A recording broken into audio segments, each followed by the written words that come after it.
Salut à tous, très heureux de vous retrouver pour un tout nouveau concept de vidéo. Vous avez une problématique de fondamentaux basket et j'essaye de vous aider à répondre à cette problématique en vidéo pour que ça serve à toute la communauté et que vous puissiez progresser et faire progresser les autres. Alors une des questions qui m'a été le plus posée et qui est revenue d'une manière récurrente de votre part depuis que j'ai sorti à l'été 2014 une vidéo sur le tir, c'est une question relative à la capacité à réussir à s'appliquer à 3 points. J'ai eu beaucoup de messages, notamment un message de Corentin qui m'a envoyé une vidéo de lui en train de tirer. Et c'est à partir de cette vidéo que je vais développer un petit support pour essayer de vous permettre de progresser dans ce compartiment. Et sa problématique était la suivante. Je manque de force dans mon shoot extérieur, j'ai donc tendance à trop pousser. Mon shoot est imprécis, donc est-ce un problème de mécanique ou est-ce simplement un problème de force brute? La première chose que vous devez absolument avoir en tête, c'est que quel que soit l'endroit du terrain d'où vous tirez, vous devez avoir exactement la même mécanique. Vous devez avoir la même mécanique de tir partout. Il n'y a pas un geste qu'on va faire à 3-4 mètres du cercle et un autre qu'on va faire à 6-7 mètres. Votre mécanique, elle doit être identique, reproduite à l'identique, quels que soient les endroits du terrain d'où vous prenez un tir. Donc dès que vous sentez que vous commencez à modifier votre mécanique de tir dès lors que vous vous éloignez un peu plus du cercle, c'est qu'il y a un souci. Alors est-ce que c'est un problème de force brute parce qu'un ballon fait quand même à peu près 600 grammes et évidemment plus vous vous éloignez, plus il vous faudra de force pour l'envoyer vers le cercle, ou est-ce que c'est un problème de geste, c'est-à-dire qu'au fur et à mesure que je me recule, je me rends compte que je n'avais pas le bon geste et du coup je n'arrive plus à m'appliquer? Eh bien c'est ce qu'avec un cas très concret particulier qui m'a été envoyé par un abonné, et bien qu'on va essayer de répondre à cette question. Donc je vous présente Corentin qui s'est filmé en train de tirer, voyons un petit peu ce que ça donne. Alors il a très bien fait les choses parce qu'il nous a envoyé une vidéo en ralenti, magnifique, très bien. On remarque au début de sa prise de tir eh bien qu'il a les appuis un petit peu décalés. Il n'y a pas de souci, tant que vos appuis sont pas plus étendus que la largeur de vos épaules, c'est très bien. Si vous êtes plus à l'aise en avançant un petit peu un appui en avant, il n'y a pas de souci, mais les appuis orientés vers le cercle, largeur d'épaule, on voit qu'il fléchit bien sur les jambes, ça c'est très important, parce que imaginez eh bien, que vos membres inférieurs fonctionnent comme un ressort, comme une catapulte, donc on va fléchir sur les jambes pour donner une impulsion, pour accompagner son geste de tir et donner une dynamique, donner de l'inertie pour envoyer le ballon. Là c'est bien fléchi, très bien. Le coude est également bien aligné avec le reste du corps. On n'a pas un coude qui part un petit peu trop à droite ou qui est un petit peu trop à gauche. Il est bien aligné avec le reste du corps. Ça c'est très bien. On remarque au début de son enclenchement de tir, par contre, qui commence à partir en avant. Et ça, c'est problématique parce que votre geste doit être en verticalité. Vous devez être stable, être bien ancré sur vos appuis et en aucun cas vous jeter en avant. Donc le fait de se jeter en avant, eh bien ça vous déséquilibre et vous allez manquer de précision. On remarque aussi que le début de son geste de tir est fait très bas.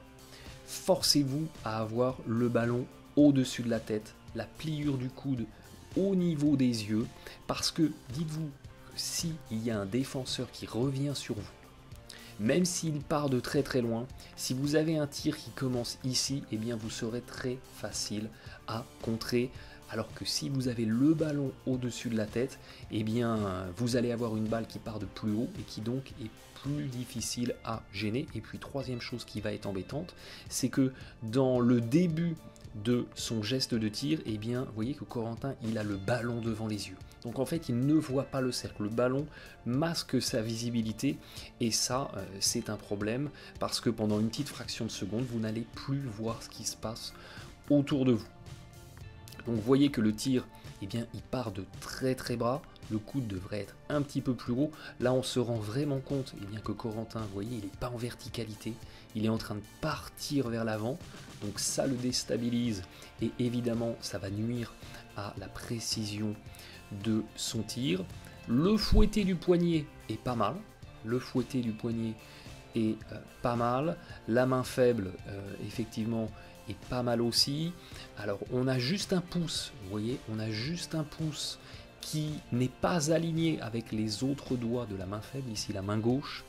Vos doigts, au niveau de la main faible, doivent tous être alignés, tous parallèles et tous pointés vers le ciel. Là, le risque avec ce pouce, vous voyez, qui vient se replier, c'est qu'il interfère avec la main forte, avec la main droite, avec la main qui va envoyer le ballon.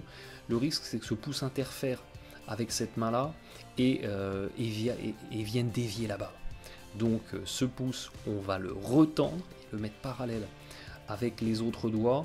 Et sur la fin du geste, eh bien, on se rend compte que le fouetté du poignet n'est pas maximal. Il faut vraiment forcer à avoir un fouetté du poignet qui est total.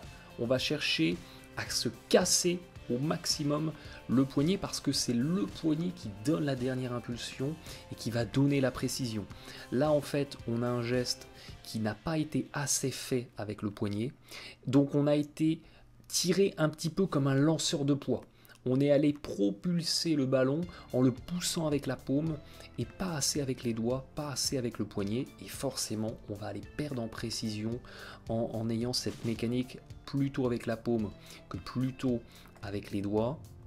Et puis quand on arrive sur la fin du geste, on voit que Corentin il est retombé très très loin en avant de sa zone initiale de déclenchement de tir et que ses appuis ont continué à pivoter. Donc on a un mouvement vers l'avant, on a un bond vers l'avant et on a en plus une rotation vers la gauche des appuis. Donc on a deux mouvements parasites en fait, qui viennent casser la stabilité, qui viennent casser la dynamique d'inertie et qui vont parasiter la précision, parasiter le tir. Imaginez que vous jouez aux fléchettes, et bien vous serez toujours beaucoup plus adroit et beaucoup plus à l'aise, bien sur vos appuis, bien en face de la cible, bien droit, bien immobile, bien stable. Vous serez plus efficace comme ça que sur un pied en étant déséquilibré. Et bien pour tirer, c'est pareil. Donc typiquement, là, la problématique de Corentin, c'est une problématique de force brute.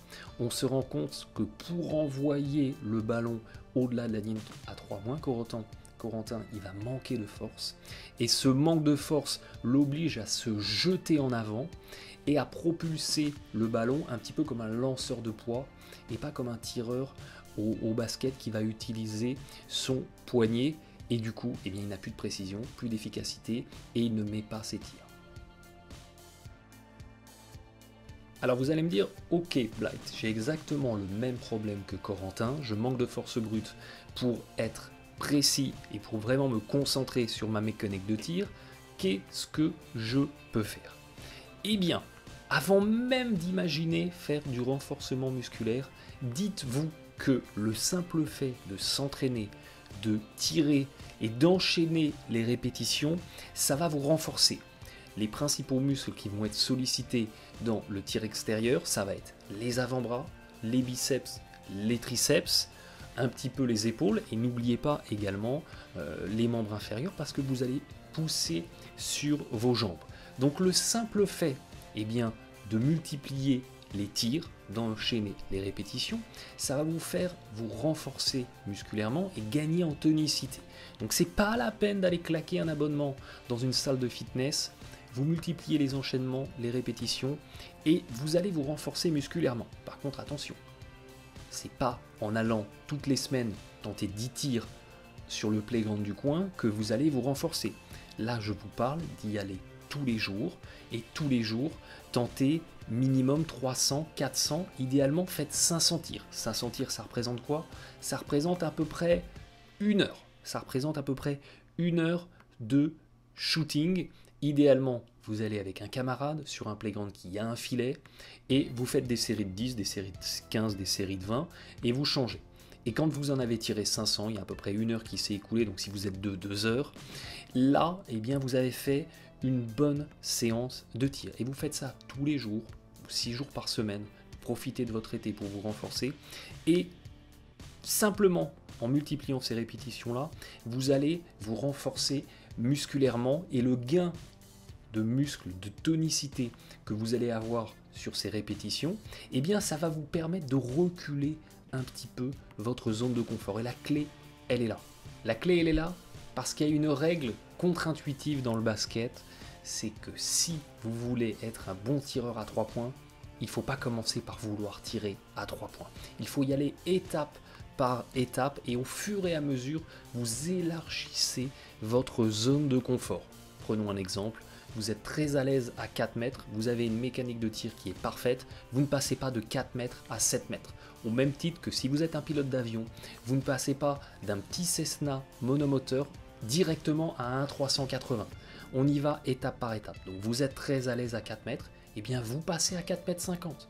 À 4 mètres 50, vous êtes très à l'aise, votre mécanique de tir, elle est très appliquée, très propre, vous passez à 5 mètres.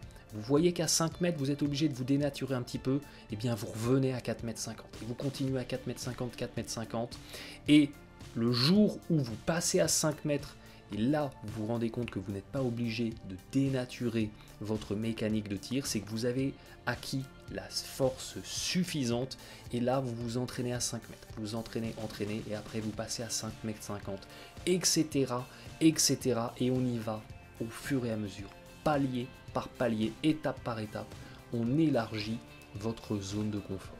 Si jamais vous voulez accélérer un petit peu votre processus de renforcement musculaire, ne négligez pas les membres inférieurs, donc faites de la corde à sauter, faites des montées et descentes d'escalier, très efficaces pour renforcer les cuisses, faites des abdos, des gainages, ça aussi c'est hyper important. Et puis pour ce qui est de stimuler les muscles des bras, eh bien il y a un exercice tout simple mais qui marche très très bien, c'est faites des pompes en étant sur vos doigts.